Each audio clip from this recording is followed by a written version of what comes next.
Біз мерекеде Өскемен Зайсанға жол тарттық. Бұл жақтың қысы расымен де 6 ай. Үйден ұзаған сайын бойың тоңази бастайды, қарның ашамай әйтеуір. Жолай асхана да азая береді. Қарлы мұзды Өскеменге жеттік ау. Дүкен сатушысы қаншама керілсе де осы жолы ұрыспадым.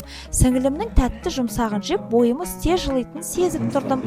Құрбымның да дастарханынан дәм таттық. Бір қызығы, мендегі бұл достықтың да тарихы 20 жылдан астам. Соған қарағанда не мен жақсы адаммын, не құрбыларым жақсылар. Ех, көңіл-ай. Сөйтіп Өскеменге бір күн қонып, таңда ауладан шыға алмай біраз әупірімдедік. Зайсанға кіре салада сюрприздер күтіп тұрды. Алыс сапардың сынағы бәлкім. Ауылдағы үйдің бай берекші ғой, бәрін ұмыттырды. Қуырдақ жедік, үй сүтімен шай іштік. Әнес аға әпкелермен бірге ойнады. Ал біз балалығымызбен қауыштық. Тіпті үйдегі ауырып қалған биеміз құлындап, әлсіз құлынды үйге кіргізіп қарадық. Туп-тура бала күндегідей, көрер жарығың бар екен асыл жануар.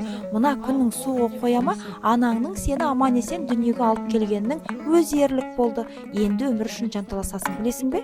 Ертеңінде жергілікті раян дүкеніне барып обзор жасадым. Қолжетімді бағада сұранысқа және ауа райына сай киімдер ұсына алып отырған дүкен екен. Стористе көрсеттім, көре алдыңыздар ма өзі?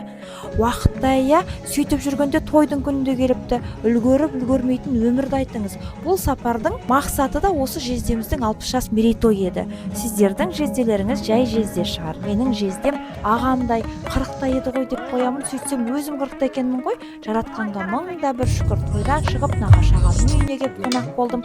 Жеңгемнің тәтті шайын сағыныппын. Әулетіміздің үлкендерін көріп қуанып қайттым. Қартайдым демеймін, есейдім ау. Үлкен қаланың үлкен қарбаласында жүріп те өз тамырыма орала алуым өзімді, өзегімді жоғалтпағаным шығар бәлкім. Ал сіздер мерекеде не істедіңіздер?